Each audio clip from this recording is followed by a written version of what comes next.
Alrighty, I think we are live. Matt, we good to go? Yeah, how's everyone doing tonight? Woo! Doing Welcome. great. Better Yes. now. Better Yes. now. Yes. All welcome. Better now that we're playing. Yes. Exactly. We've made it through the TikTok ban. We're back. We're still not live on TikTok. Still couldn't get that figured out, but we are back on TikTok and also Instagram now. Mark, take us away. Introduce us. What do we got for tonight? All right. So, welcome back and hello to our episode 11 of our Echo of the Astral Sea, our Spelljammer campaign. As you can probably hear, I've got a cold coming on me, so I'm going to tough it out. I've got some meds doing the work in my system, so I think I can make it the next 2 hours. Yeah, so let's go ahead and jump into it, starting with our introductions. And first, of course, as always, is our wonderful General Czar, played by... Hi guys, I'm Josh Robertson, and I'm going to be playing your bug pirate. And we also have playing our Tin Man. Dayton here, playing Tin Man, and I think we're going to have some fun tonight.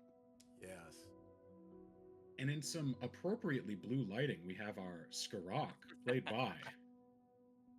Evening all, I am Alex. I'm playing your bugbear, Skarok, not to be confused with the bug over there. Oh. And then and lastly, with our announcements, we have Valenio Say, played by... Hey, how you guys doing? My name's Matt Roberts. I'm playing Valen, your Astral Elf, Artificer, Warlock. We got a great show for you guys. I got I got a few announcements to review here. We're coming to the end of our debut season here. I'm so excited to share it with you. We got plenty more action coming. We're just really opening up the story. So thanks for everyone that's joined and come along for the adventure. There's plenty more great stories to be told through all these characters and some new ones.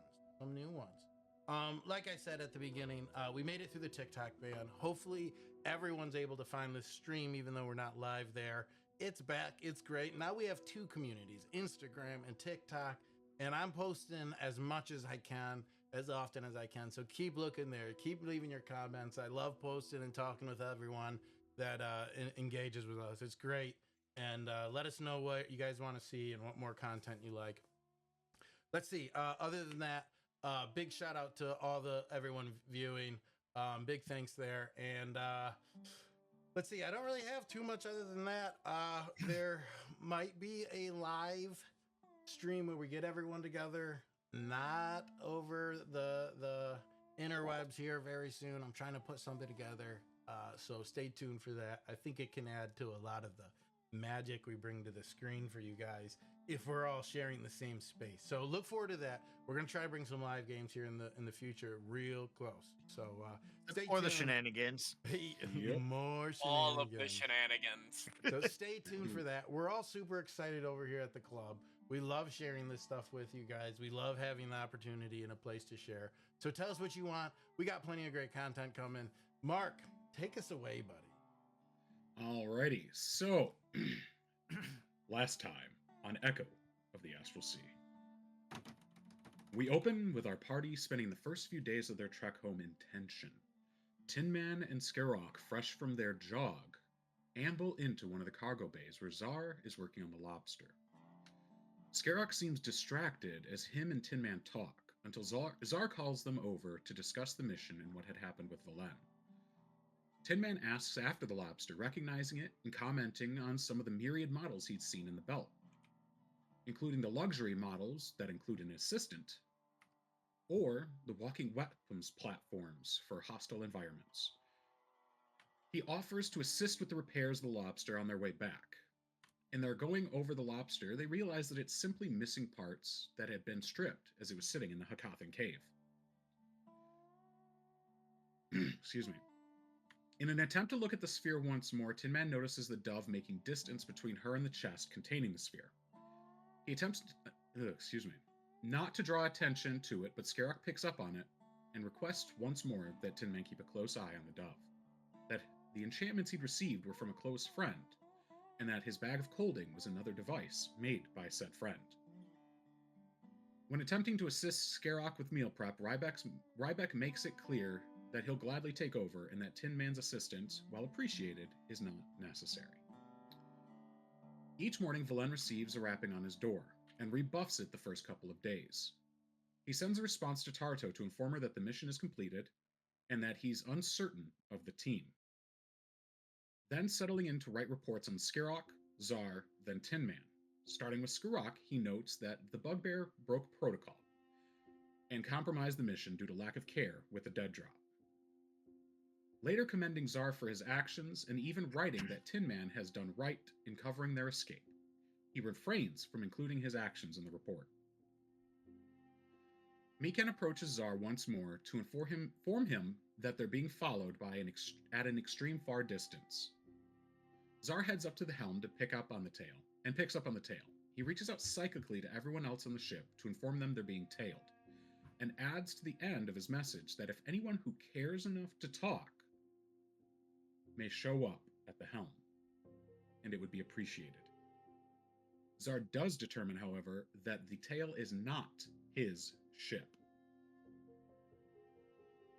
On their way up to the helm, Fred makes a request of Skerok and Tin Man, dubbing them the best shots in the ship, and leads the two to the outer hull of the ship, where he slings himself off and boomerangs himself around the asteroid, and returns back to the ship, asking if this is practical in any way. He further iterates on the ability by turning himself into a spear and going again, taking longer to return this time. Zar informs everyone that he's going to spin the ship and see if those on the outside of the ship, Skerok, Tin Man, and Fred, could get eyes on whoever is following them. In this exact moment, Fred slings himself off of the ship and ends up splattered on the surface moments later, having been spun around and attached by a rope. He oozes back inside the ship with a little healing from Skerok, eventually admitting that it was indeed a little fun. After Fred takes his leave, Skerok and Tin Man look for the ship tailing them, but see nothing save for an approach of a dark sphere which catches up and passes them, hanging alongside the ship long enough and close enough for them to read the etched message on the cannonball. See you in the stars. Prox. After a few days later, Rybeck attempts to keep himself distracted by starting up the morning jog with the recruits, attempting to rope in the others who ultimately do their own thing. Velen receives another knock on the door, and Mikan this time insists on speaking out to him to let him know the goings-on, and to inform him that Zar is seeking to speak with him. He runs back and forth a few times, relaying messages before Zar tells him to rest, that he's not an errand boy. On his way back up, Velen orders Mikan to lock up the dead drop, and that the recruits be on an 8-hour watch shifts, further informing them of protocol and how to handle dead drops and pickups of this nature moving forward. Velen reaches out to his patron seeking answers. The comfort is small, insisting that through the darkness is the light, that he needs to keep pushing, but only after being washed from the deity of the oily substance that coated and suffocated his soul. He still feels a knot in his heart, however. His hairpin glows, creating a halo of light around his head, which dims moments later. He attempts to capture and hold tightly to the moment he saw Orion still alive, still persisting. Even knowledge of Orion's well-being causes the knot to retreat, but it does not go away entirely. After hearing about this, it breaks Rybeck. Or after hearing about Crux leaving, it breaks Rybeck, who over dinner prep speaks to Skerok, admitting to that his earlier statement in regards to there only being two paths was in fact incorrect. There were 3 ways. The third being that sometimes you do fit for a time, and then life determines that you no longer fit in that space anymore. Skerok shares a story with Rybeck about his past, about how he enjoyed the hunt amidst the nobles. Not the bloody work of tracking, defeating, and skinning some beast, but to lay bare the defenses of a sentient creature using only the skill of his cooking. He also admits that despite having a way home and having no idea how far away he is, he doesn't want to go. It would mean defeat, letting down those who care for him. Skerok continues, evoking the story of the Ibex and his brother, how he was taken too soon. that he sought to be as good as his brother and suspects that he may already be there, but waves the thought away. He ends on a call to action for Ryback, that Skerok himself knows little of the places they're going and needs a guide. You place a heavy burden on the shoulders of a morning man, Ryback said. But I suppose we can all be different shapes from time to time. I will take on the shape of your guide, Skerok, if you will take on the shape of my comrade and friend. An easy shape, no. Skerok surmises that Crux knew what he was doing, that it was his way of making a decision for Ryback, telling him that it's his time. They finish fixing up dinner for the group. Zar and Velen have a moment to speak. Velen admits that what he did was wrong and that he's not seeking for forgiveness. He deflects some, placing part of the blame on those who opened the box and broke protocol. He explains that he saw something that had broken him, and that he shouldn't have left Zar, or the rest of the group. He voices his concerns that while the group has pizzazz, to use his exact words, he doesn't feel as though the entire group is able to keep up with the path they've chosen. Velen speaks to how him and Zar are similar, cut from the same cloth, and asks for Zar's help in the trials they're to face moving forward, and that this is leading to something bigger than they think. Zar rears the same advice he dropped on Mikan. You're part of the crew, so we deal with this as a group. But if Velen needs it, he'll be there if he needs it, to be there to assist. Velen sits down to get the ship moving and activates an autopilot, which leaves a light blue copy of the Astral Elf, keeping the ship moving while he steps away. Velen feels lighter for the exchange, the knot in his heart loosening some. He pushes the ship home, feeling elated and free as the ship rockets through space, landing them home ahead of schedule. Tarto reaches out to inform them to stay in orbit once they return, and when Velen informs them that they're already back, Tarto exclaims in surprise, but informs them that they'll be up in a few hours to collect them. Tin Man approaches Velen in the helm, where things get tense as Velen drops his hand to his sidearm and asks about Tin Man's attract mode, causing an interjection from Skerok, who slinked in as they were discussing. Tin Man tosses Velen his Stargrazer, forcing the elf to remove his hand from his sidearm. Understanding that the music bothers Velen, Tin Man states that he's willing to adjust some settings to see if he can find something less disturbing. Though Tin Man admits he knows an Exorixie soldier when he sees one, and hammers home that they're here for a reason, and they should see that reason through. Velen turns and leaves, telling Tin Man to speak with him in his quarters when he gets a chance. Skerok snarls at Valen's back in a venomous, yes, sir. And we called it there for the night. So you have roughly 2 hours before your pickup is coming up to the ship. Is anyone doing anything specific in that time? No, I'm just gonna go check the log of the recruits, keep an eye on the dead drop, and then remain in my quarters and prepare another report. Time to tattletale. Zara's gonna spend some time in the kitchen snacking for all the missed meals in his time spent in the hangar. Time to catch up. Tin Man?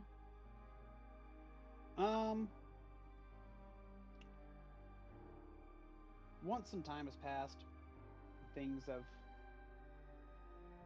loosened up a bit. I'll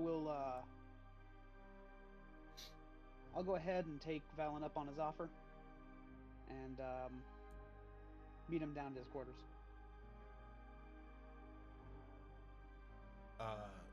The door's open, like unlocked. And as you come in, you can see I have none of my weapons on. And they're on the desk with a stack of reports.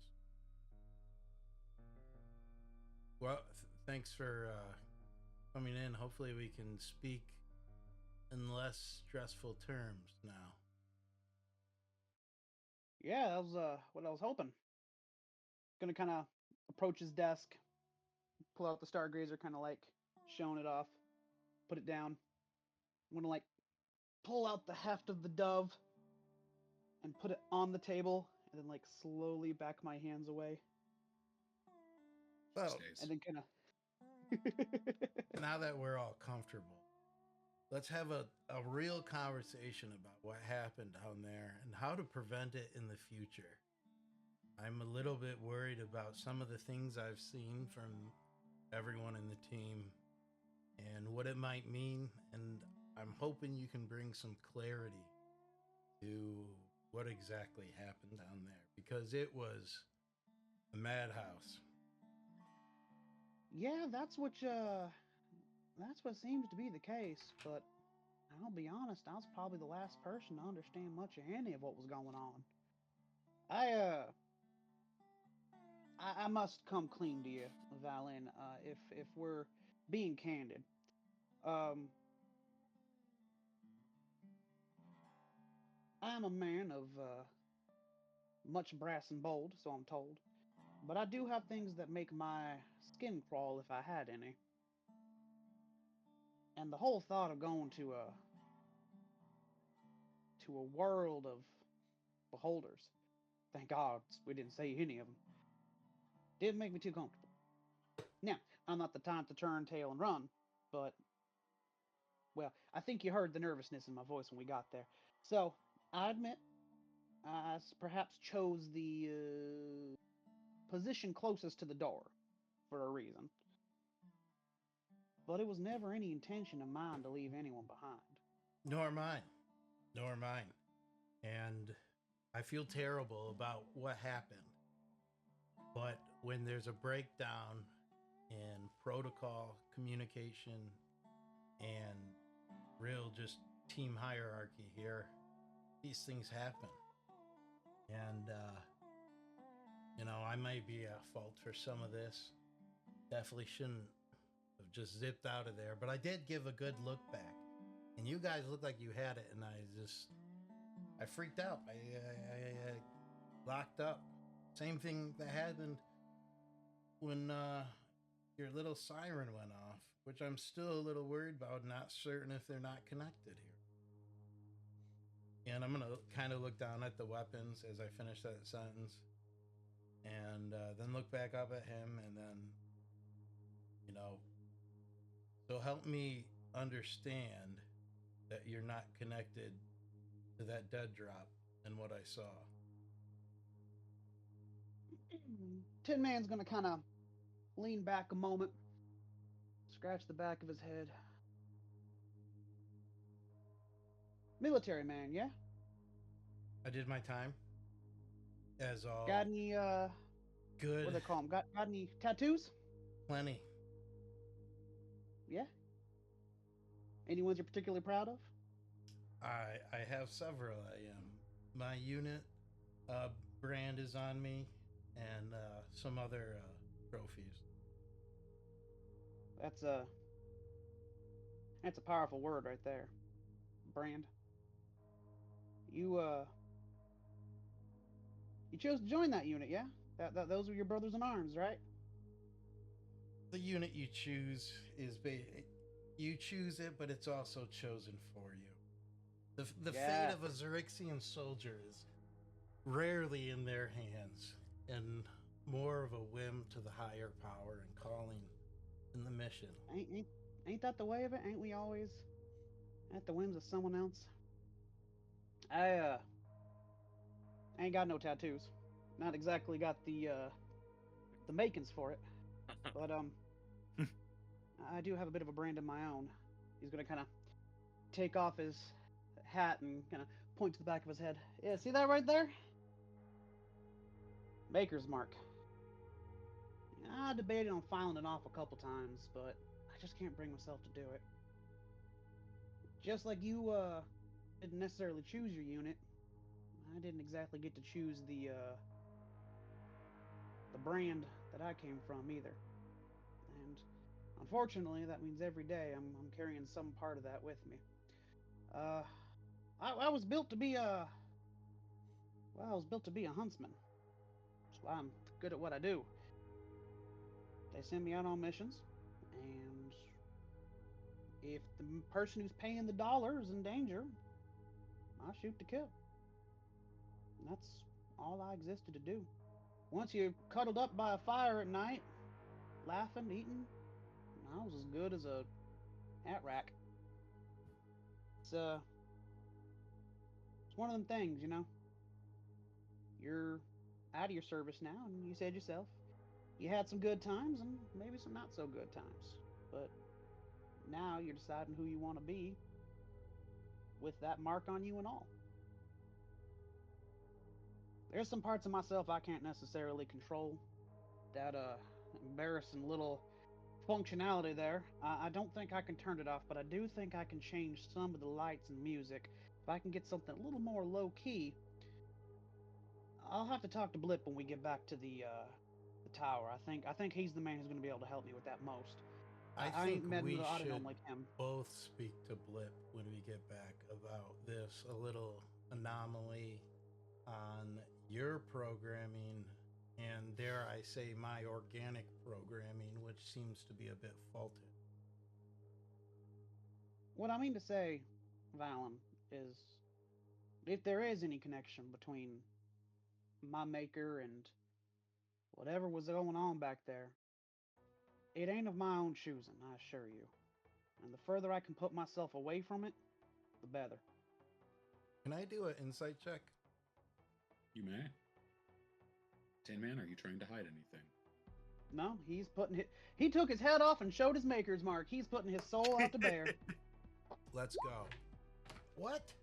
Dang! What are you Nat seeking? 20. What are you Let's seeking go. to insight, Valen?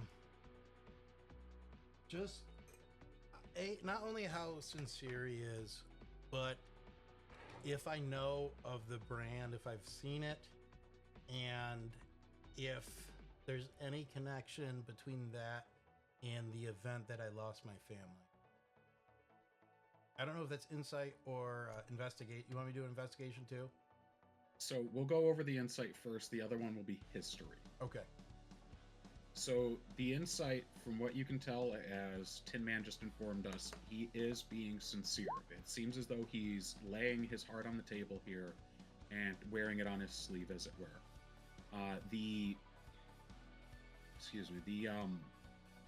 The fact that he showed you his maker's mark is not something you would expect an autognome to do without prompting.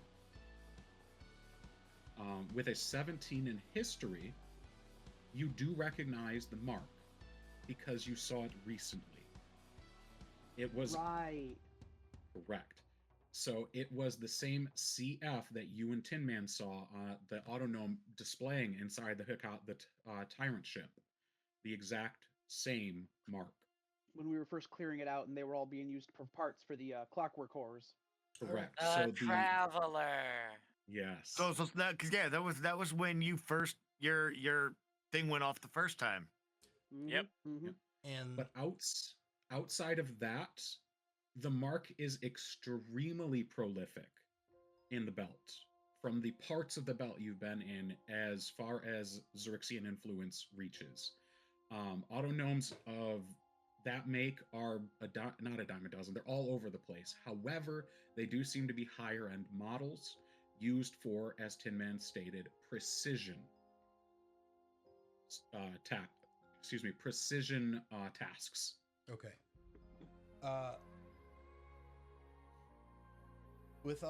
After I kind of gain that insight and recognize the brand, I'll thanks, Tin Man. I appreciate taking the time. There was no need to draw Skaraka into this. I'm just trying to figure out what happened and where the team's at before we finish this mission out, so we are all on the same page. No, I understand. No hard I admit, feelings. normally I got eyes in the back of my head, but if there's anyone who can keep me blind, it's that man. Massive as he is, I can't keep track of him for the life of me. But I do feel like his heart's in the right place. I just feel like he's got a lot of scars he's hiding under that fur. Yeah, I'll keep that in mind. I'll talk to you later, Tin Man. Can you close the door on your way out? Absolutely. Go ahead and holster my weapons. Hey, and Valin, I've been on a lot of jobs with a lot of folk, and not one of them is in the best situation.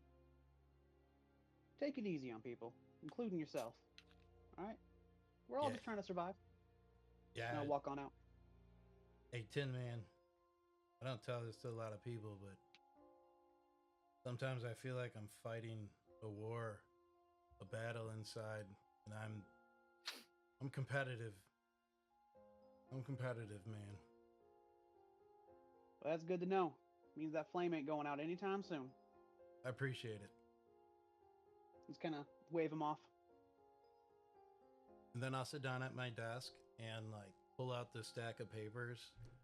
And before I start writing, I'm actually gonna think about where that other unit was and set the papers down. And after a few minutes, gonna leave my room and go investigate that other robot.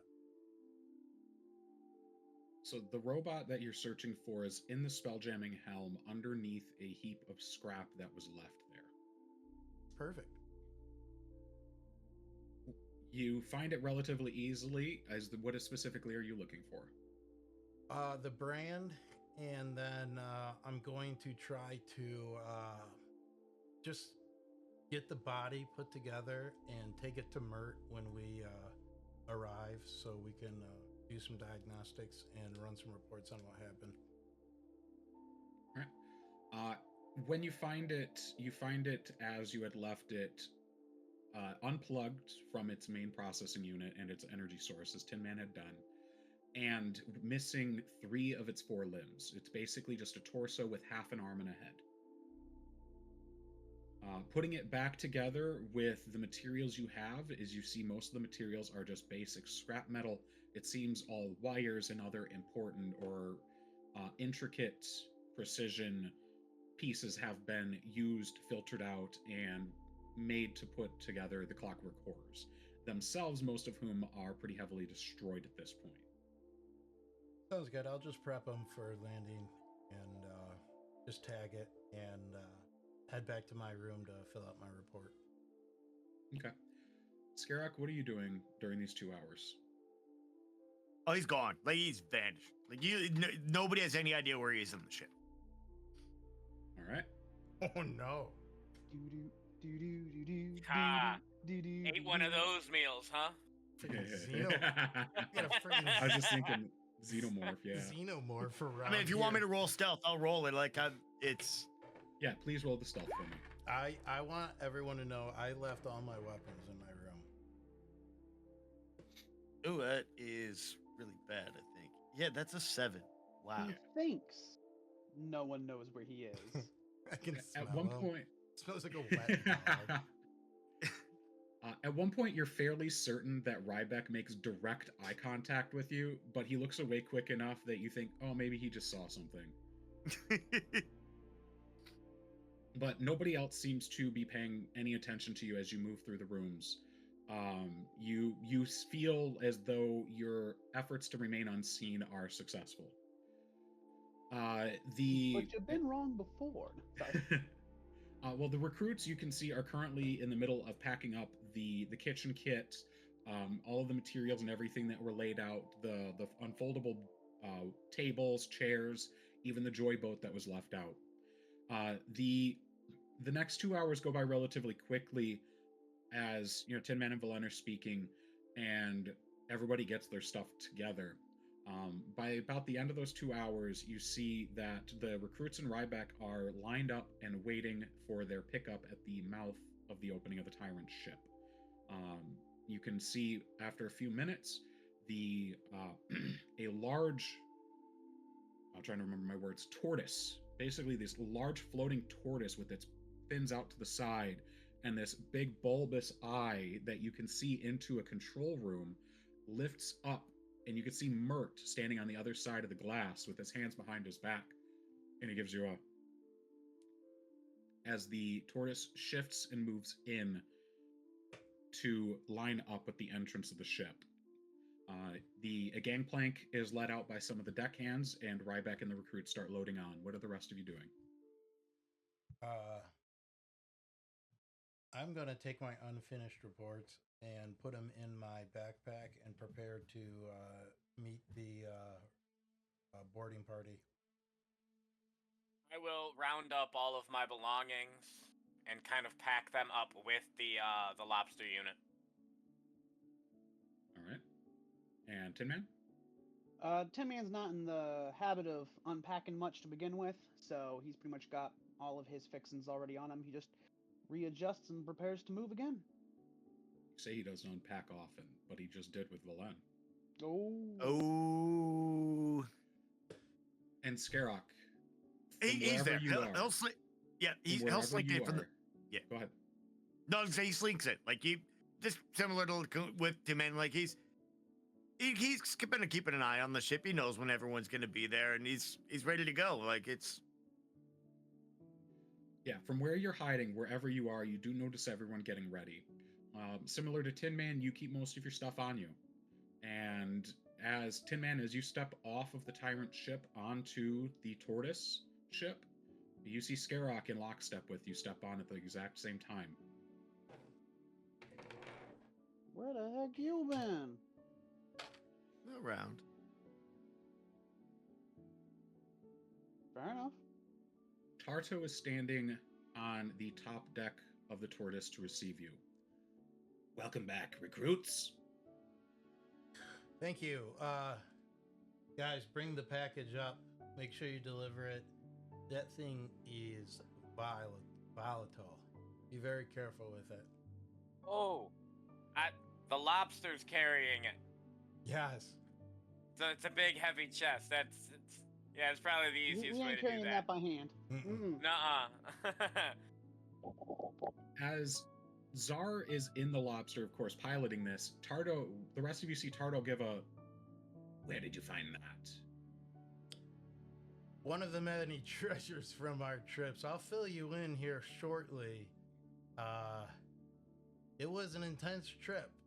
Our mission debrief was moderate to good.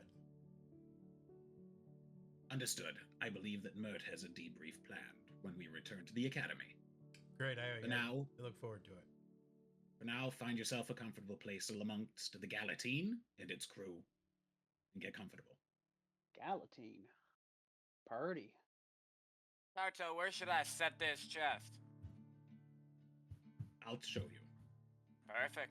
And Tarto leads you down to the cargo hold. And as you're moving down through the cargo hold, what are the rest of you doing? Are you finding your place? Yeah. I'm gonna head up on deck. Like, basically head in on deck and just kind of watch the approach. I'm gonna jump on the back of the lobster mech and like ride it in, like holding onto it like old school World War II on the side of a tank. You like, good? Look. You good? I'm gonna follow Skarok up to the deck. Gilroy was here. No? Okay. All right. So the Tin Man, you and Skarok are on the top deck, basically the top shell of the Tortoise, where there is an open area you can stand. Valen and Zar, you head down to the cargo hold. Zar and Valen, that's your ship name, by the way. Zelen. So as you continue down towards the cargo hold, you recognize the familiar filigree and pomp that Mert seems to like to put on show. Unlike his own room, which had plush rugs of velvet made of ornate stone and gold filigree hither and thither, the Tortoise is the filigree on this, the edges, the little additions are in silver, giving it a little more of a rustic, but also allowing the darkness and the depth of color in the wood of the ship to really come out. Gold seems a bit much, a little preposterous, a little bit like you're looking down on someone, condescending. But silver has a class to it, and you can see that Mert has really leaned into this. There isn't a single chair you see that doesn't have a cushion on it. There's not a single desk that you pass that isn't loaded with papers of some sort. And there's not a single wardrobe that you can see in the distance that isn't bursting with colorful clothes. And then you head down into the cargo bay, where you can see that there are still several ship hands seemingly organizing things in a rush, as if they were interrupted from their previous work and are now doing what they can in limited space. You find a spot for the lobster and the chest. Are you leaving the lobster here, Czar? It does seem a little big to move around the ship too far. Yeah, it'll sit here with the chest until we land and it's time to offload. All right. You may leave both of those here. And then, let's go back up top. After you, Taito. I'm gonna See, jump she down dodges. with him off the lobster. Let's go, man. You can see as Tardo dodges a few of the ship hands and leads you back upstairs and into the nicer environs. Scarrock and Tin Man, as you stand atop the Galatine, Tin Man, you notice it first, but in the distance you see a small black sphere moving towards you. I'm I'm gonna nudge duck. Skarrock. I'm gonna nudge Skarrock. You clocking that? Or is that just me? Yeah, do I see it? You do. And as it shoots past, you see you in the stars. Rocks. Again? No way It's he had man. that timed. No way he It's- had that timed. It's the same one. It's the same one. He slingshotted it around the sun and it came back for round 2. It's heading Is in it going the same opposite direction? No. It's heading towards the sun. Oh, beans. There goes that Wait, theory. did we? Wait. Let's just not question it. Remind me if we ever meet him again, not to get on his bad side, alright? Fair. Oh, hey, Tin Man. Wanted to talk to you about something. I don't know what's gonna happen. I don't know where. You remember that vision, the dream, the dove, with the Yeah? gunmetal or whatever the others were called. Yeah. She Thunder. she mentioned it was an omen. I don't think no. I think it's a memory. Well, that's what I thought at first, but I'm gonna be honest, I'm not exactly too keen with arguing with a weapon. No, I'm in the background. On my planet, you can see the Aegis trees, gigantic trees. It's much younger than when I know. It's not an omen. That's a memory. Just be careful out there. I appreciate you. You too, alright? I get the feeling that Valen may not be too far off base. Something's going on here. Keep your britches tight. And hey, Tin Man. Guess you already gathered. I'm probably not continuing on with you guys much longer. Look, I know how this is going to go down. I've seen his type. I'm going to take the fall. That's what they always do. Noble's a noble. Thought he was different. Well, I admit, it seems to me like he's fallen back on old habits to help keep himself righted. And I don't blame him. A lot of folks do that. There's just some people that have a hard time changing.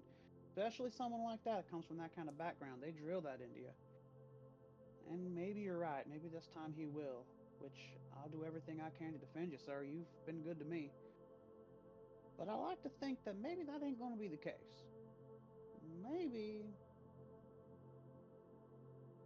Maybe he'll come honest with us. Either We'll way, see. But hey, I ain't looking to make either enemies way- here today. Eh? no, but hey, Tin Man, honestly, if we'll cross paths, but I have a feeling you guys are gonna be heading to my homeworld, and who knows, you might need a guide. Well, if you smell the smell of burnt rust and oil on the wind, you know where to find me. No, like nudge him. It's like, yeah, thanks, Tin Man. And then he's kind of like, yeah, just looks out over the deck and watches tries to do the math in his head, thinking like, how How we did had I- to have how did- gone fast. Yeah, like it's like we had to have gone faster, and like really thinking that's not possible. Or it's a the second math shot. meme. It's just the math meme. Yeah, like exactly the equation meme. Excuse me. All right. So it takes about an hour before you reach back down to the academy. Tin Man, as your conversation with Skarok winds down, out of the corner of your eye, you see a dark presence set on your shoulder. He lies either as skillful as his cooking or in the opposite. Just kind of trying to shake her off. Seeing that you're not responding, she disappears from your shoulder. Do I notice this? You do not.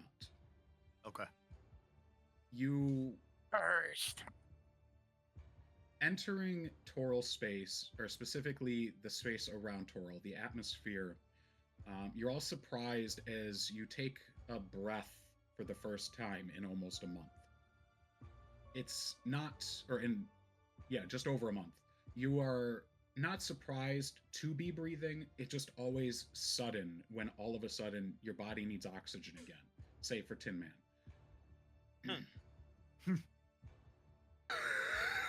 As you, for those of you that are up top or near a window, you can see as you reapproach the academy, the Spelljamming Academy, that what was once well lit, boisterous, and inviting is now dark, cold, and dejected.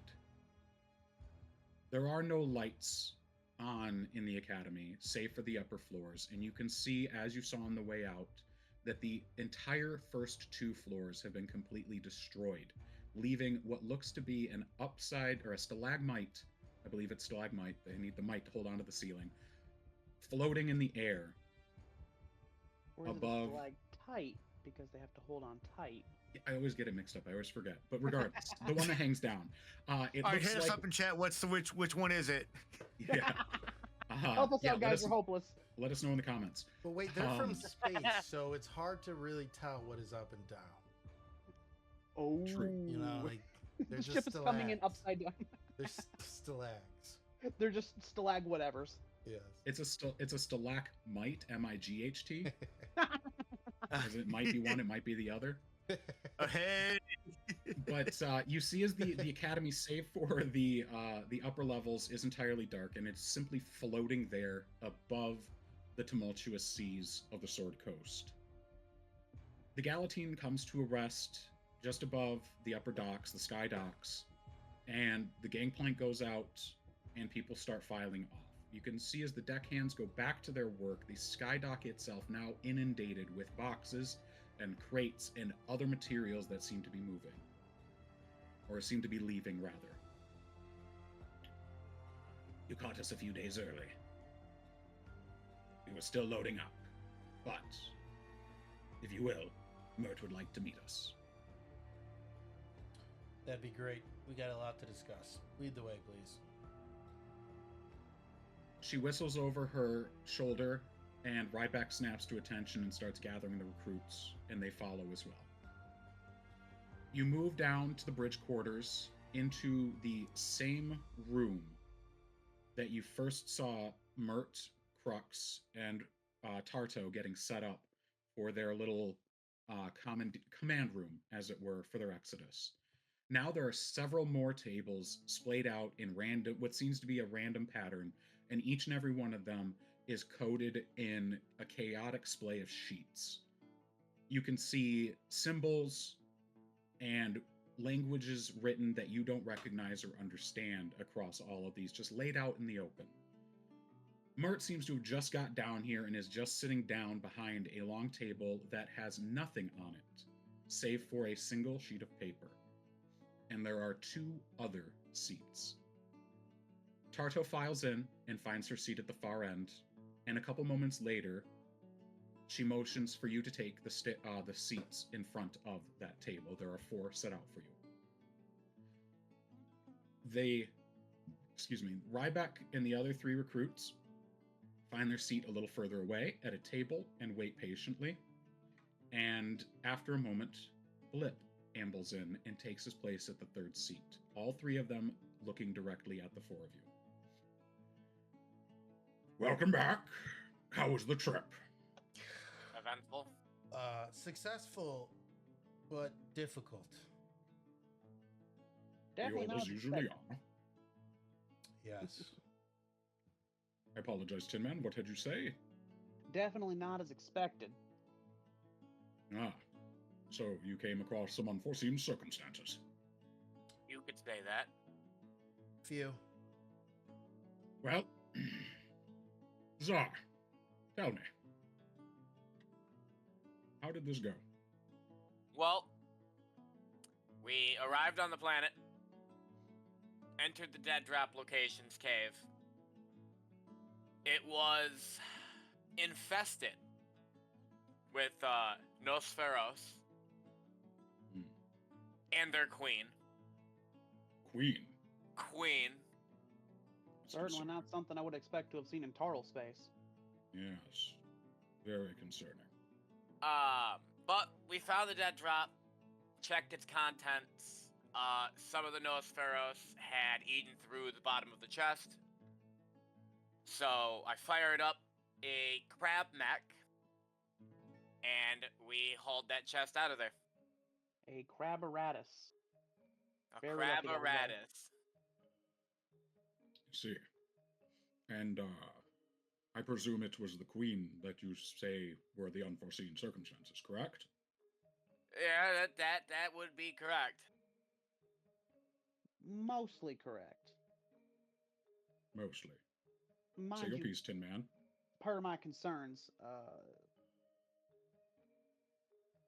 ever since the event in your room and going down to a beholder planet, the one thing we perhaps were not as prepared for as we should have been was a attack of psionic nature. That is my current going theory, backed up entirely by just what I saw. But I believe Valin here actually had concerns about when I believe Skarok was checking the contents of the chest, which is how we found out that I believe there were 14 of the 20 ingots. Yeah, 14 of the 20 ingots. But whatever the actual drop was, much like the chest that we delivered to your room earlier in the month, it seemed to have an odd effect, and there was a panic. Regardless, thanks to Czar's quick thinking, we were able to get the drop out of there pretty quickly. And considering we may or may not have been under attack by an unseen foe outside the Nosferatu, I'd say we did pretty good for ourselves. You say this foe was unseen. How did it attack? Was this some invisibility, perhaps someone with magical ability? More like psionic interference. I think I can speak on that. When Please we do. when we first arrived planet side, we entered the drop zone in which I had seen 2 contacts to the rear of the cave. After a quick search between the party, we assessed that they were non-friendly and danger, in which I engaged both of them quickly eliminating the threat. Unforeseen, it had drawn out the queen, which, by all reports, should not be in this type of place by any means. Once that kind of took off, it was a complete breakdown in leadership, teamwork, communication, execution. And no one really is to blame for this. We were all recruits out there trying to learn the way a team should work in these stressful environments. I know myself shoulder some of the blame of what went wrong. But We know each other for what, 2 weeks? It's just over. 2 weeks, but It's been a month. that doesn't excuse my training and my ability to see through the danger. And everyone did real well. I commend them all. But we could do better. And I have a formal report writing up everyone's great work that they did. And perspective, I think, could be a helping word to both the academy and these recruits. You have those with you. I do. May I see them? And I'll hand them 2 of the 3 reports that I finished, with Skarok's not done yet. I see Skorox is missing. Yeah, I didn't have time to write it. But I can deliver it here. Please, a verbal report would be sufficient. Yeah, and I'm gonna look over at Skarok and then back, and then while I feel Skarok is commendable warrior, one hell of a fighter with many tricks up his sleeves, I'm not too certain of his ability to mesh in a team environment, work under stress. But I believe that he could make a great adventurer and a well-worthy teammate to any parties. Including your own? Maybe someday. I don't. And I'm gonna look at him and then back at you and be like, I don't know if we can repair what went down back there, but it's bigger than myself here, and it's bigger than anyone here. I understand. Well, you see he looks over to Ryback, gives him thumbs up.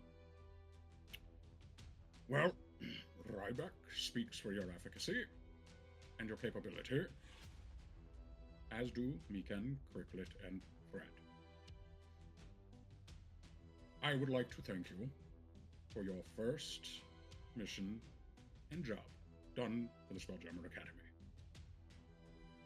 We seek to make our exodus this evening, or at latest tomorrow morning. It'll depend on how quickly the deckhands can complete their work. Pick and Kip tend to keep them on a tight leash, however. It can be difficult. That said, I would like to formally, he stands up and he pulls a sword out at his side and lifts it into the air. And you can see Tarto and Blip do the same. Would like to formally announce that you have graduated the Spelljammer Academy. And I would like to recite for you our pledge, so that you may take this to the stars. We pledge ourselves to the pursuit of knowledge and enlightenment. And you see as he says this, Tarto and Blip say it in unison. And Skarok, you can pick up behind you, actually Zar, with your passive perception, you get it as well. you hear Mikan, Fred, Cricklet, and Ryback muttering this under their breath. We pledge ourselves to the pursuit of knowledge and enlightenment, to explore the mysteries of the universe and to chart the path between the stars. Above all, we vow to stand by each other as beacons of light in the darkness. To stand stalwart against the depths is our solemn creed. To offer succor and knowledge where the world will not. To be the kindly tutor, easing ignorance through gentle touch. And to be the bulwark for those who seek. Welcome to the graduates of Spelljammer Academy. And I think that is where we'll take our break for the night. All right, we'll see you guys in 5 minutes as we wrap up this episode. We'll see you soon. All right. Welcome back. Welcome back. Welcome. Again. Guess who's back? All right. Hey! All right. So, picking off where we left off. Wow, I need to pick up where I left off. You were giving a resounding speech. Yes, Mert had recited the pledge of the Spelljammer Academy. Valen, you heard most of those words before in roughly that order. Yeah, it definitely resonates, and as I hear it, I'm like, man, that he didn't write that. But I don't really say anything. Well, now that you're all officially graduates, I suppose we should have a graduation dinner. I've already sent Ryback. Ryback gets up and meanders out. I've already sent Ryback off to begin. Scarrock, if you'd like, you are dismissed to assist him. The other three of you, I'd like to speak with you briefly. Yeah. You're welcome to stay if you'd like, Scarrock. No. Like he leaves. So like he purposely not saying anything. As Scarrock goes to leave, Tin Man will kind of give him a nudge in the side and just kind of nod to him. See you, big guy. Make something good I won't eat. As you wish. And by the way, he'll respond in Elvish. Ooh. Need to learn some Elvish now. I think It's on the character sheet. I think I just found my new obsession. That'd be so hilarious. He's like, so I was like speaking to Elvish. He's like, why does he keep speaking to me in Elvish? As I hear the Elvish, I will kind of just shake my head and respond, thank you, in Elvish, and then turn around and wait for in the next direction. I believe that we have one other thing to speak about before I allow you to leave. How did the recruits do? Excellent. He did good. Honestly, we got on the ship. There was a big fight. I was surprised they survived. They pulled their weight. Did they did very well. Ryback lost a hand. An arm at the elbow.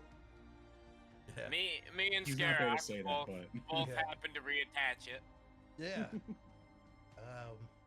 thanks.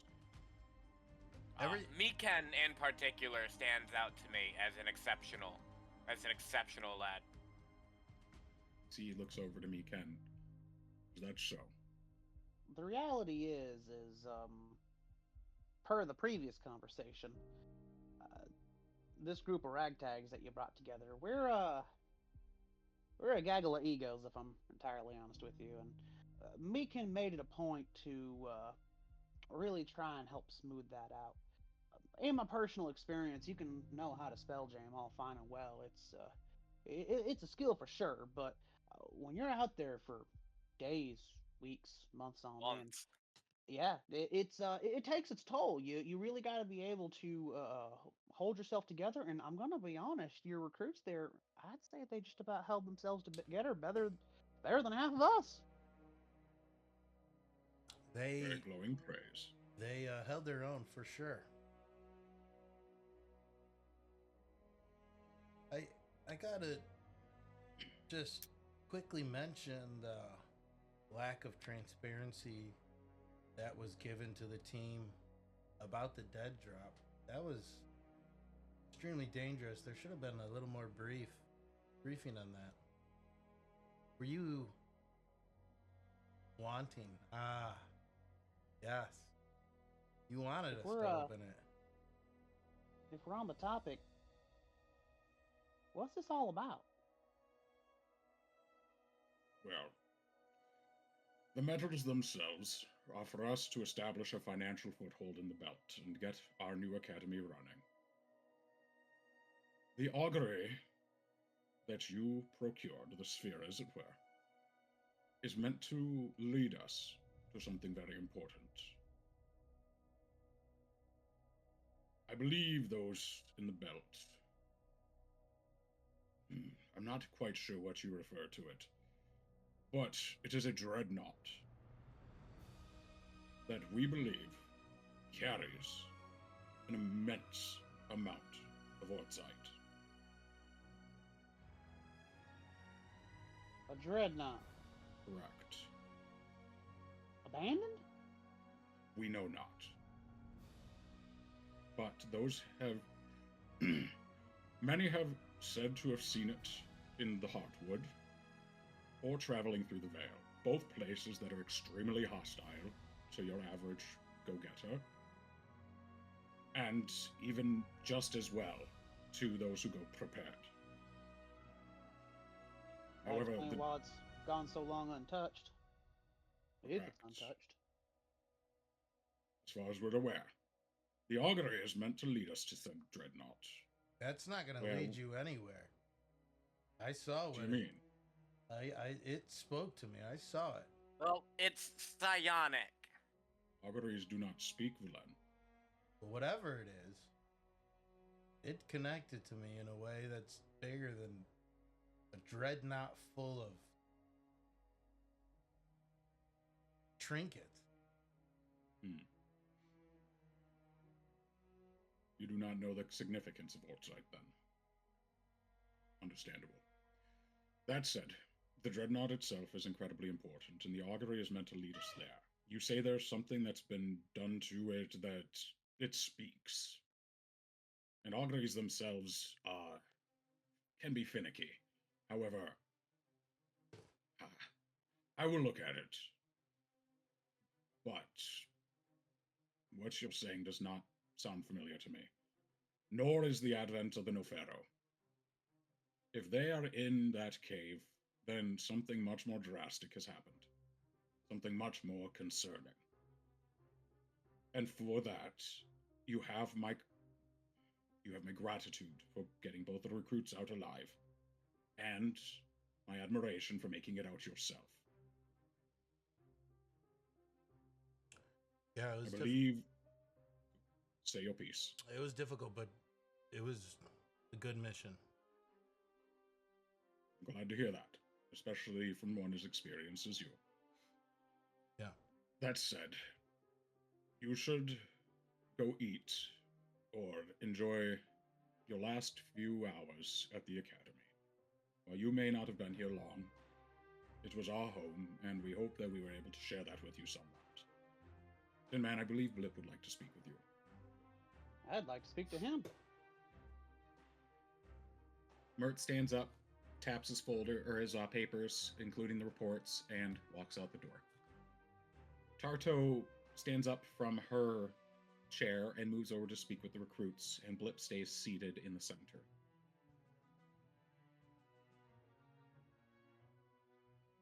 What would you like to do?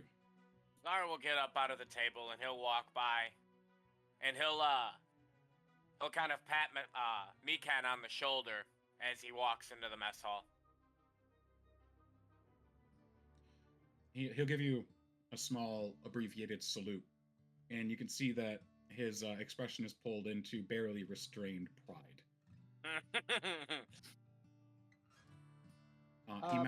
He mouths a thank you as you step away.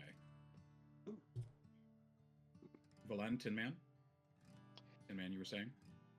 Tin Man's gonna stand. I'm gonna stand up, kind of nod over to Mert, nod over to Blip, kind of start making my way there. But before I do, I'm gonna kind of make a point of brushing shoulders with Valen, and be like, "When we get a moment to talk, let me know, all right?"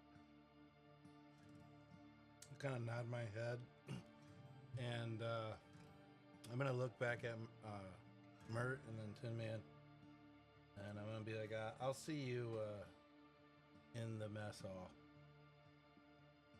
and then I'll take my exit. And I'll go on and approach Blip. Blip, that's what it meant. You can see that Blip is sitting at the table. He has pulled out and set the separated gauntlets of rage on the table in front of him. And underneath the basically a card playing table, you can see his little feet just sort of kicking back and forth as he can't really touch the floor. Hello, Tin Man. Welcome back. I'm glad you're okay. Mr. Blip. That's me. Query. What has been found of these particular artifacts? I'm glad you asked. The Gauntlets of Rage, as by stated, by their maker's mark, were made in a place called Boral Gond. That is, as you would recognize, a dwarven settlement in the Great Belt. Yeah, that sounds about right. One that they claim has the heart of a Dawn Titan inside. I hear dwarves have a habit of doing that. Tin Man, a query of my own. Have you ever heard of the phrase, or the technique, magical mitosis?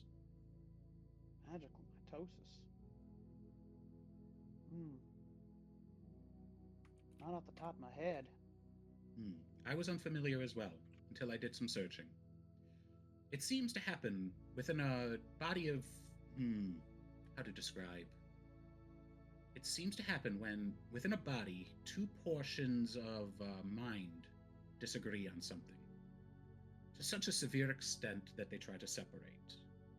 Think if, in a normal human, if their left brain and their right brain decided to split and take half of their body with it. Well, I've only heard of that driving men insane. Indeed. Perhaps the same happened to this cube.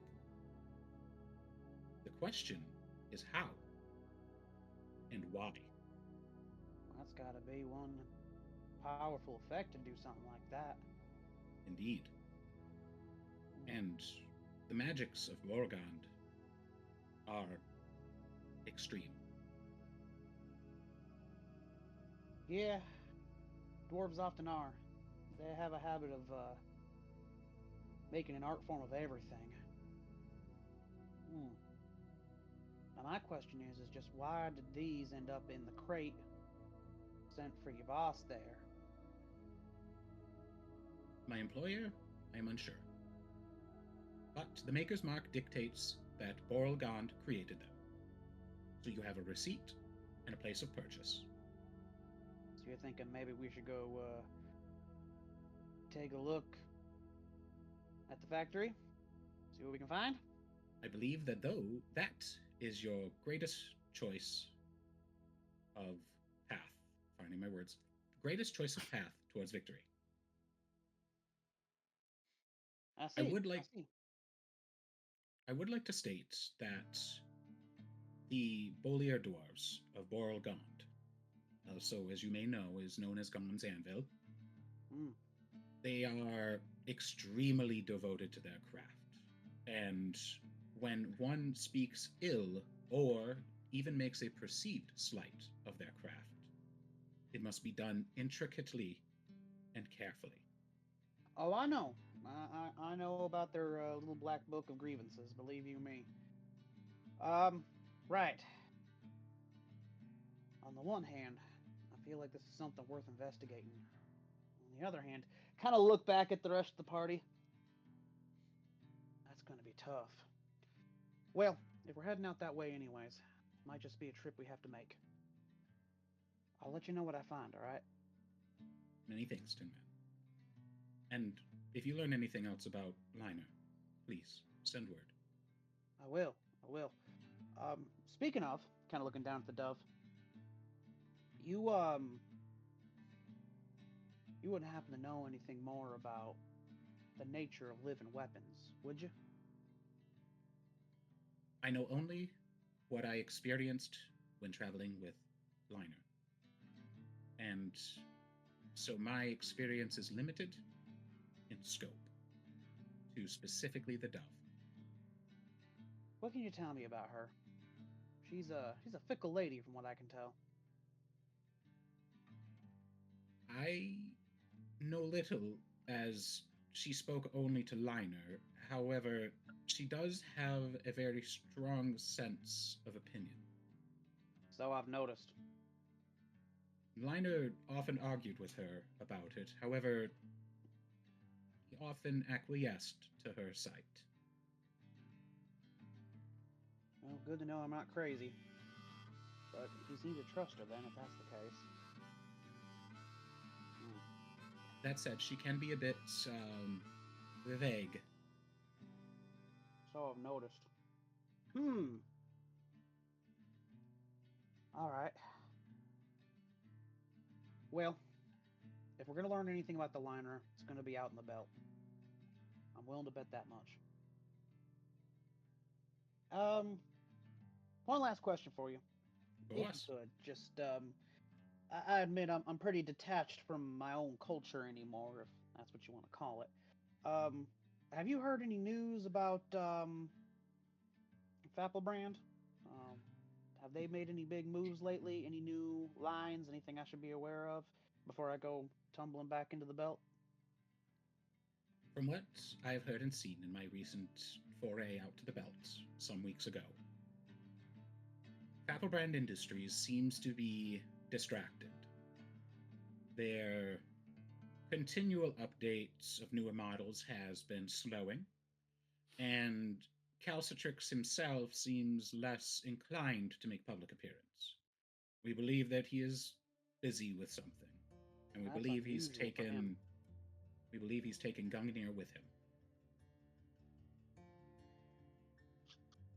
Gungnir is, as you know, Gungnir, but in Fapelbrand Industries, Gungnir is heralded as the first auto made by Calcitrix.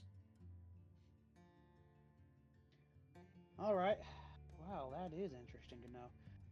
I'm starting to think Valen might be right. There's something going on out here. Mert picked a hell of a time to go move himself out to the belt. It seemed that we had no other choice. Looking around. Yeah, ain't that the way of it? Mr. Blip, Tin Man, appreciations to you. and mine to you. And I'm gonna go ahead and return back to the people. Philip scooches his chair back. He sort of scoots, and then hops down, and then clangs out of the room. Valena, as you get down towards the mess hall, you can actually see Ryback sitting outside one of the doors. And he's got what looks to be one of Tardo's cigars, and he's puffing on it heavily. You can see like a patina of smoke just sort of coat the hallway, this small area of the hallway. And he side-eyes you. You're going to want to get in there, Valen. Really? In the kitchen? I'll look for the salad bar first. And And as you recall, Tarto stated that the salad bar was up in the officers' mess. And when I don't see that, I'll look back and be like, is he in the officer's mess by any chance? Nope, he's in there. Yeah, all right. And then I'm going to start walking back towards where Skrak is. All right. Skarok, you can hear Valen's light footsteps on the stone floor. What are you doing? So yeah, as you walk in, like you walk around, and it's the main area where the counter normally would be for serving, and on there is a massive 8-foot long beast with 6 legs. This And looks as you look at it, well, yeah, as you look at it, it almost looks locked in place, as if like all of the tendons are pulled really tight to the point of where it's almost like a kind of like a carapace. And as you walk in, Skarok just starts telling you this story, and is surgically cutting like tendon after tendon, and as he cuts certain ones, you can hear it snap like a rubber band, and as you do so, certain parts of the limbs relax out, and he goes, "This is a Toraga. It's a fierce little creature. Not so bad by itself, but they run in packs. You have to be extremely smart to catch these." And how did you get it? So, well, not this one, but I'll tell you the story of one like it.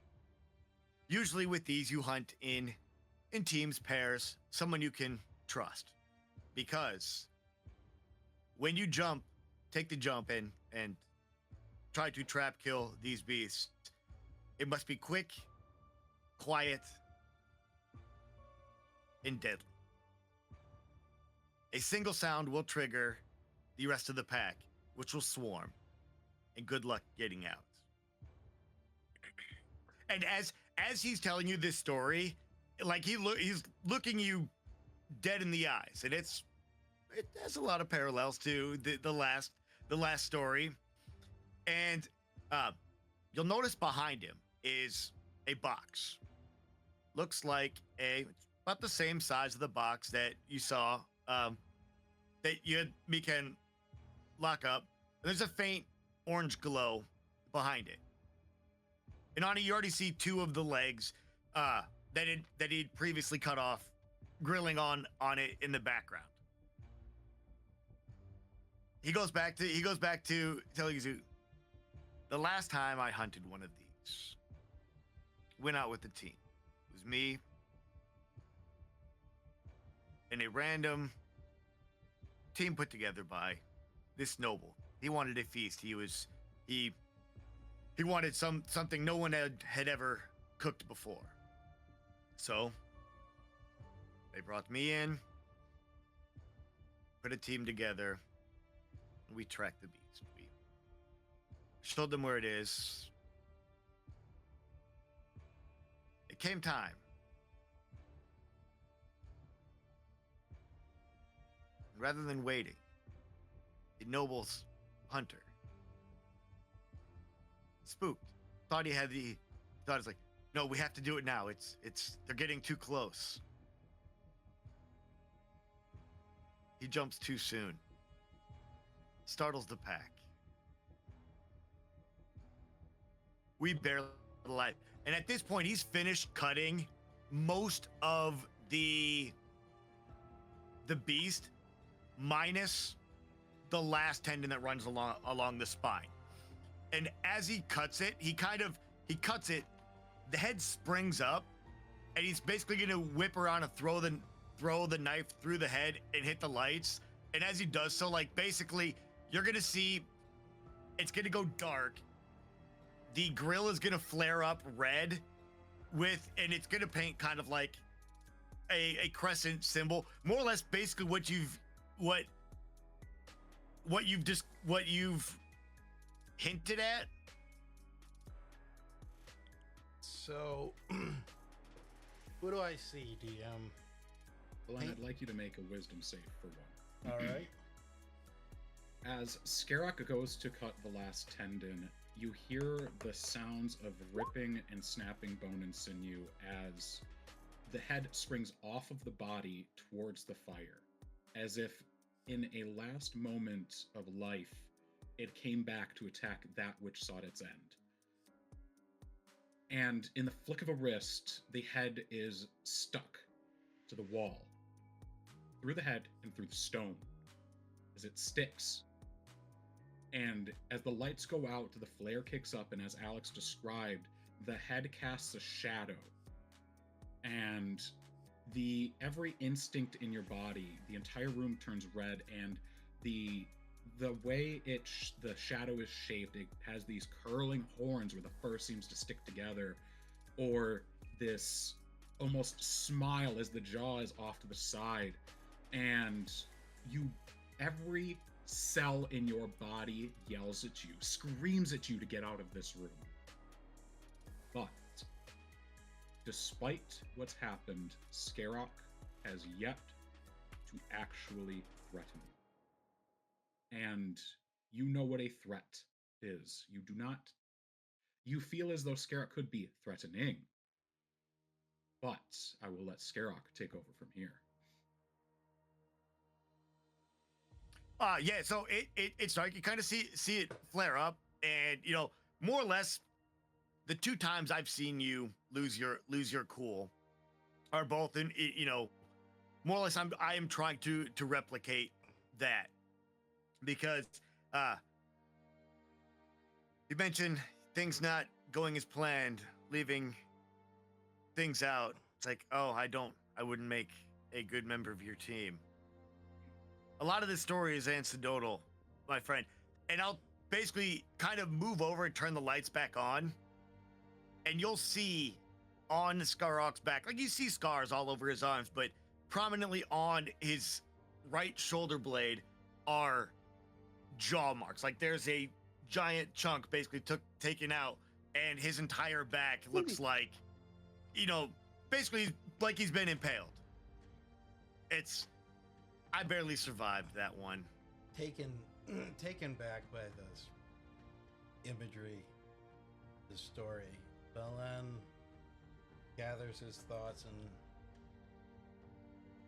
tells a little story of his own, of a hunting party that he went on, in which all we did is use a sending stone and give it coordinates, and the Xerixian Navy would wipe out the entire forest.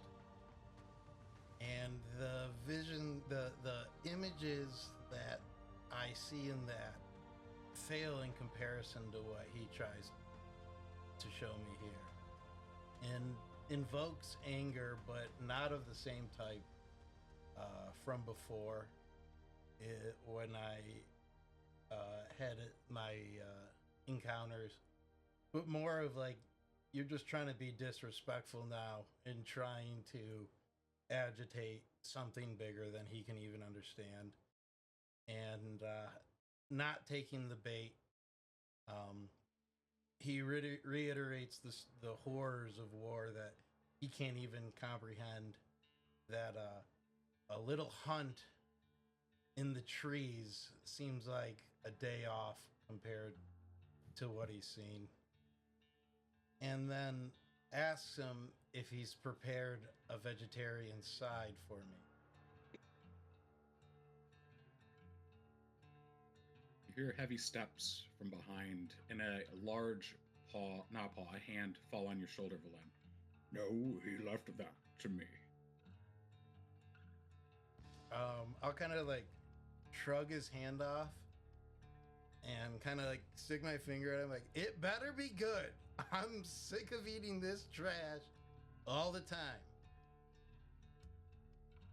I this like it walking out.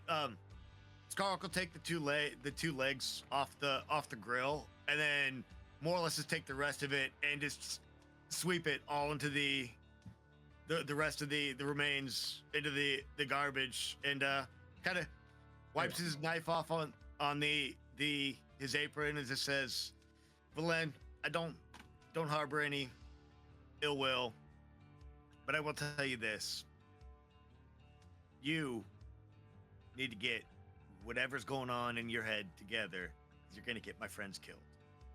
And I leave out throughout the side entrances of the kitchen. And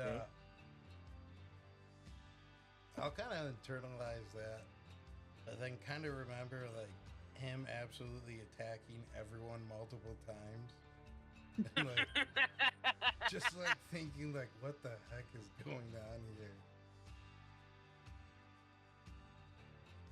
And I kind of feel my stomach growl and be like, I'm really hungry. Well, you're in the right spot at the right time. I'm about to begin dinner, and you're gonna help me. All right. And I'll pull out like a little paring knife from the back of my hair, like a little extra knife I keep back up there. Let's get to as it. you This man has just had a paring knife just sheathed in his hair this entire time. Yeah, banana. because I gotta like break out or need a knife. That's When you canon have now. dreads like that, it's a compartment. It is. There's gonna come a time It's where fair. we're That like made it make sense. locked up somewhere, and Tin Man's just like, "Let me borrow that." Surprisingly, at work, and Josh can attest this, I stick tools in my hair all the time and then pull them out. Screwdrivers, That's Allen awesome. wrenches, whatever I need. It's about as I often guess- as I carry tools in my gauges. Yes, they're always just hanging off. Anyways, That's awesome. I pull out the knife. I get ready to cook. I'm hungry. I'm a little upset. I'm a little disrespected, but I'm willing to roll that off because at the end of the day, there was success. Whether our insanity will prove the bigger foe or not. Uh-oh, Mark, you're muted. So I am. As you're working with No, I Ryback, have. I had to cough, so I muted and forgot to unmute. But as you're working with Ryback, you realize that in the trash where this creature has fallen, it's sort of slumped all over, like it's relaxed. And you recall one of the things Skarok said is if you prepare this incorrectly, it will tense back up. So the fact that Skarok prepared this correctly and threw it away. He's But hurt. regardless, yes, you see Ryback casting a glance to it every so often as well, but he sallies forth. You know, Ryback, You'll actually notice two of the legs are not have actually tensed back up. Okay, Ryback, it's tough out there. You know that. yes, usually is. I know it can be difficult out there, but we got to work as a team, build each other up. It's important. We're only as successful as the team. It's really showed me that.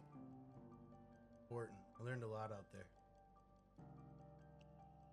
Really opened my eyes to the group, myself. Thanks, man. I appreciate it. Anytime. I believe that at least Skarok and I will be taking our own path Really? here in the near future. Yes. Oh, I hate to hear it, but I understand it. Yes, I've spent quite a bit of time with our bugbear companion, and I'm glad to hear that this interaction and the mission besides has opened your eyes some. Yeah. It's good when everybody comes together and finds their purpose. Yeah. and then I'm gonna reach down into the garbage and try to get this absolutely disgusting animal out back on the table. I'm like, you know how to save this thing, or was this all a waste, or just a silly story you try to scare me with?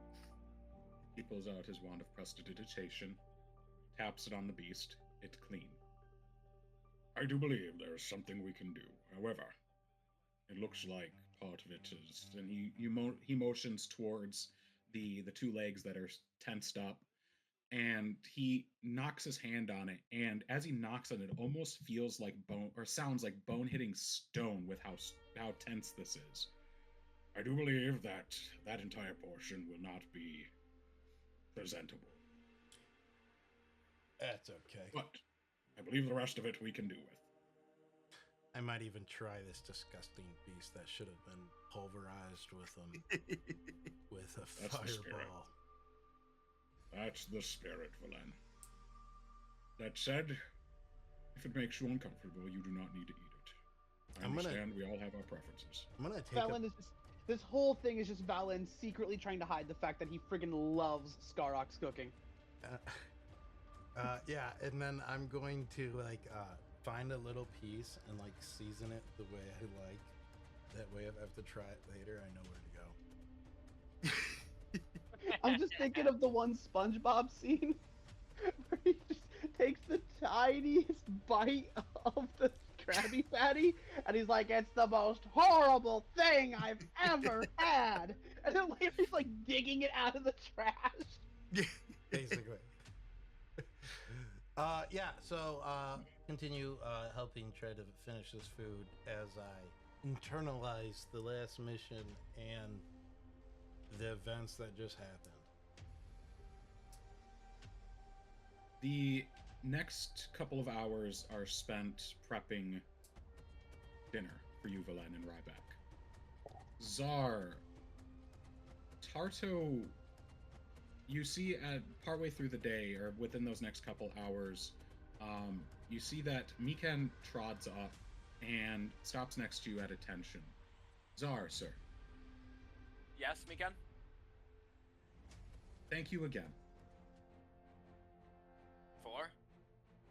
For accepting me, and as I stated before, for trusting me. And for the wisdom, sir. I recognize that, technically speaking, you are not my superior officer, sir. However, I have heard of your exploits and the things you've done, and you're a personal hero of mine, sir. Oh. Oh, I appreciate that, Mikan. I just wanted to say that, well, Tardo sent me to send you up to the Skydock, sir. Up to the Skydock?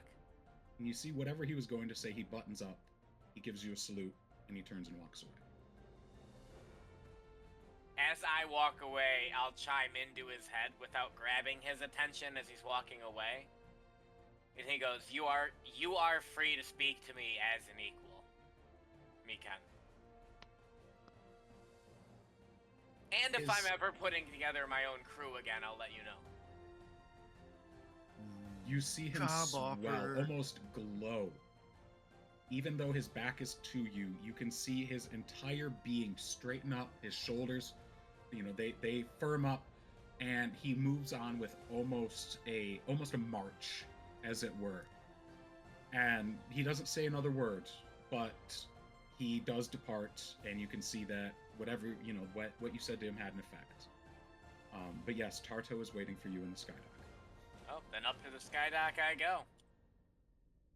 You alight on the Skydock, and you look around and you see that the place is still very heavily cramped with crates and boxes, and it seems a new set of deckhands or deck workers have come out to begin putting things where they belong inside the Galatine, and Cragleaf has even deigned to come down and assist by offering his hull as storage area.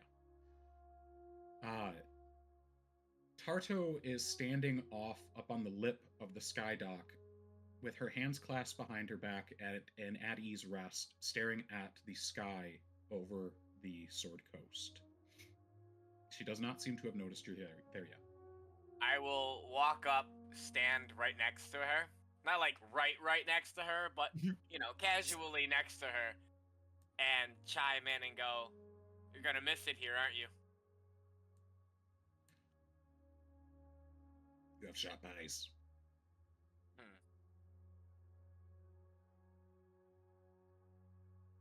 But typically, the home of a bosun is on their ship. Can agree to that. You can see she takes a large pull of her cigar and gently... Oh, I'll light up my own too now that we're up on the sky dock. As you pull it out, she Cigar pulls or out... pipe. An actual, cigarette. Ooh. I don't have any more pipe tobacco right now. Are those Dude, how does a mittens? bug smoke? She, as you pull out your cigarette, as it were, she flips open a lighter and leans over, flicks it on. Light? Appreciated. Well, I didn't think I'd be saying goodbye so quickly. But I did. That's not what I wanted to speak to you about, Zahn.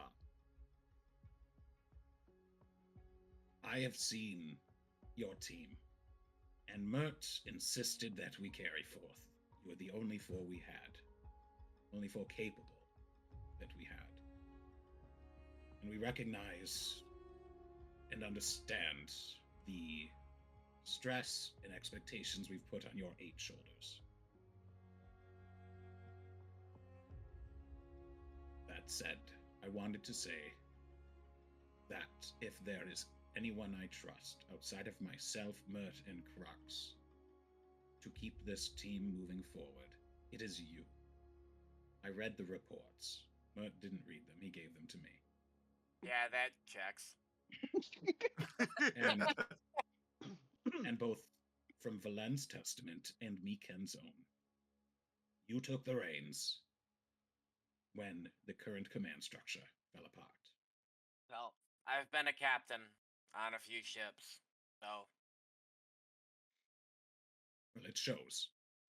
And there might have been, very likely would have been, from the circumstances we were told, that without your quick thinking, there would have been lives lost on this mission.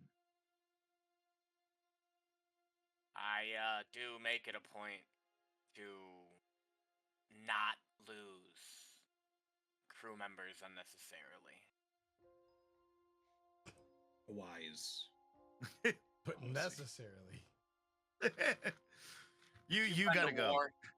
You've been to war. You understand. I do. And I have. That said, I wish, in my own way, to set the four of you off with a blessing. You see, she reaches into her breast pocket and pulls out a silver anchor. When I was in the military, the Navy, on the Sword Coast, I was given this by one of the captains of Waterdeep for my valor. But what he didn't know is in that valor, I lost my confidence. And I came here. I was among those that fought your group, we'll say, your cadre of the Crate and Barrel. Tugboat himself took my anchor. See, we hang our anchors on the sides of our ships as a symbol and as a callback to the sailors that have come before us. By returning home without my anchor, I have returned home without my honor. So she hands the small emblem to you. This is a promise. should you need us, past the bounds of the Academy. Show that at a local bar, and you will find your aid. I'll take it and I'll kind of pin it towards the inside of my coat. Keep it well hidden. Others know of its power. Symbolically, of course. And she just trails off. And for the next half hour, she doesn't say anything. Sits and enjoys the evening air as the sea wind carries with it the smells and scents of salt and the ocean and of new horizons and beginnings. Zara will, he'll take an audible deep breath in, and he'll initiate a conversation or make a statement towards Tarto again, and he'll say, you know, I started out on waters like this.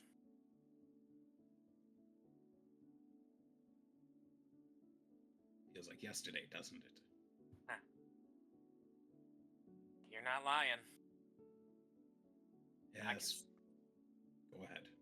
I said I can close my eyes and I can still see that first ship leaving the dock.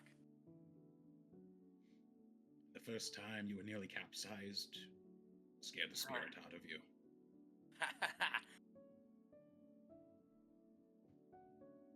You can see as the moonlight casts a gentle glow across the scars on Tarto's face, but it does little to disguise that her cheeks are now wet, reflecting the moonlight back out over the sea. In a lighthouse of emotion. When we get up there, you need to be careful, Zara. You know your way around there, but things have changed since you've been there. Yeah, I've started to pick up on that. But, as we are now, hale, hearty, and healthy, we can look forward to those times.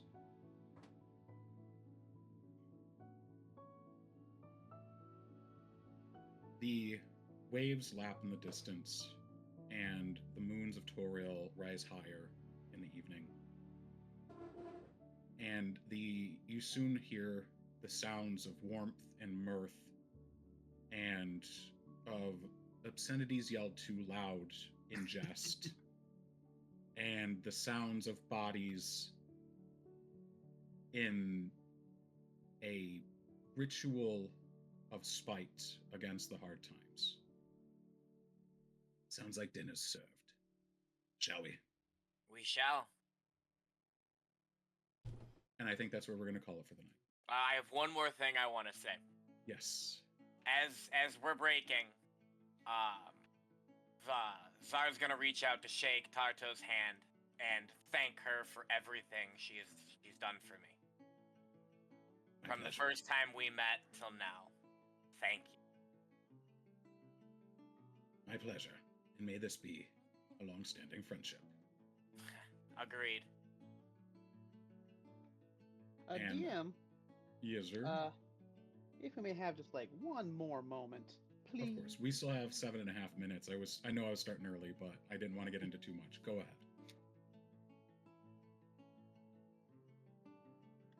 If there is any point standing off to the side of the mess hall as the food is finally starting to get divvied out, if Tin Man can catch Valen for even a moment, he will. Yeah. Yeah, go ahead. As I finish kind of trying to get this thing ready to go for dinner, I kind of look over and catch Tin Man and tell Ryback I'm going to be excuse myself and take a seat Take your next to time. Tin Man.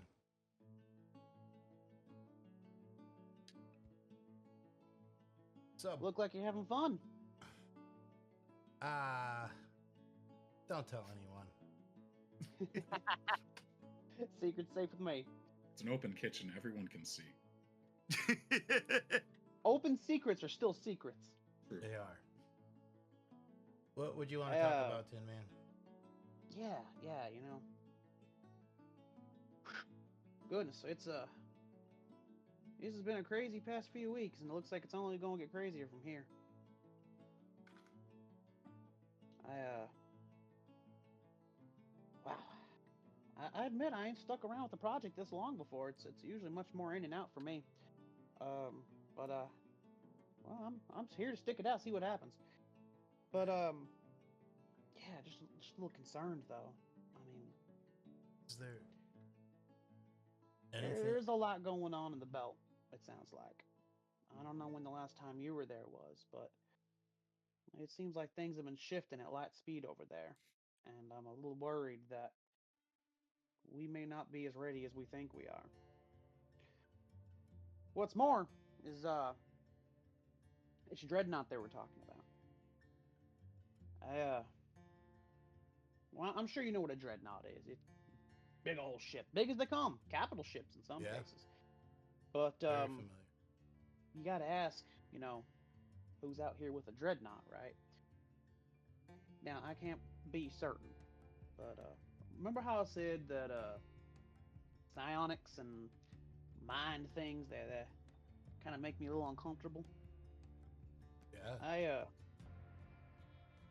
In the camps where I used to spend a lot of time, a lot of folks out there, they've got history with them kinds of monsters. It's crazy to think about because ain't no god or demon out there can corroborate the story they say, but there's some strange aliens out there that claim to have all but ruled the galaxy at one time. You ever heard of a mind flare? In stories and passing, never confronted any. Yeah, me neither. I'd hate to.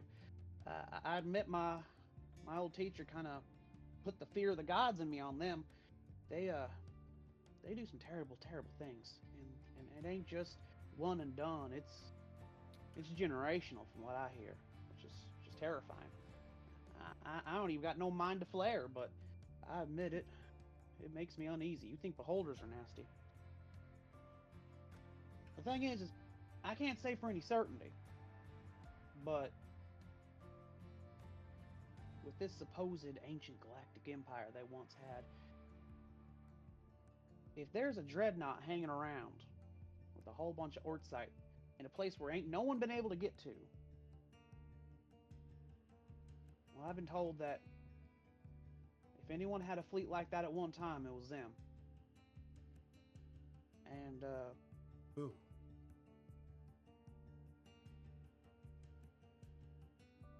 yeah, them mind flayers.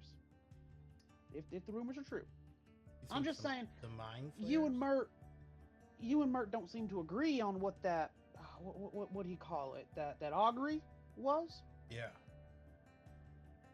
And I'm just saying, if the stories are true, if there's someone out there that would have built something like that, something that big, something that nasty, something that hard to get to, and the only thing connected to it makes you just about crap your pants and run out the door, I think that we might be running head into mind flare territory. I'm gonna be honest, I'm scared. I am too. Try not to show it too much. A lot of this has scared me since it all happened. Their force is bigger here than I think I may be able to set right. I think it's bigger than any one of us. You're right there. It scares me to my core. Could barely leave my room the other day. Barely look you guys in the face from what I saw. I don't know if this team is the right team, but when we're done, everything will be right. But we're not done. That Well, is my promise to you, Tinley. I gotta say, that's a mighty fine promise. I'll be honest, I don't know what I'm getting myself into here. This ain't the kind of work I normally do. But I got a feeling I gotta stick around for some reason. I think that'd be best for all of us. And then I'm gonna stick my hand out to actually shake his hand. I'm gonna go ahead and shake his. Nice, firm shake. And then give him a salute. And Take then my hat off and kind of put it over my chest. and kind of return back to the kitchen. As you're on your way back to the kitchen, you see Ryback step out and begin serving the meal. He gives you a little to let you know you're no longer needed here. Go ahead, spend your time. And after a moment, you hear a clink and the unscrewing of a cap. And as everybody sits down and the lights come up, and you see Ryback raise one of his canteens in the air. To new horizons! New horizons. New Horizons! Horizons. And that is where we'll call it for the night. Yay! Hey, Thank you great so much for episode. being here. Yes, this is technically the close to our prologue, the Spelljammer Academy, the heavily modified as you've seen. And next session, we will be leaping into the Astral Sea, and our next destination is the All Rock of right. Blood. That was great, guys. Thanks so much for everyone that tuned in. We're going to be back real Hey, yeah, soon. that was awesome. We got new characters. We got new friends joining. So much more to offer. This is great. Season 1's in the books. We're done, guys. The Spelljammer Academy's over. We're getting out into the Astral Sea, guys. Hey, thanks for We everyone. that tuned in. graduated, Mom. Thanks to all of you guys. Thanks you guys so much. This is fantastic. So much. before you Yes, take go us out, ahead, Matt. Mark. One little thing I want to say, the episode will probably be up Saturday, not Friday. I do feel a cold coming on. I'm going to take it slow, but it will be up Saturday. I promise that. But yeah, thank you so much for being here. Hey, Alex, don't forget to take a wash bow, your dice. buddy. Take a bow. Thank you, Yes, Alex. that was beautiful. Josh, take a bow. What was Thank the name you, of that buddy. Take a bow, Yes, Dan. Take a bow, everyone. bow. And thank you so much, Mark, the man that writes it all, that does it all for us. We will see you again soon in the stars. Thank you so much. See you later. See you in the Night, stars. guys.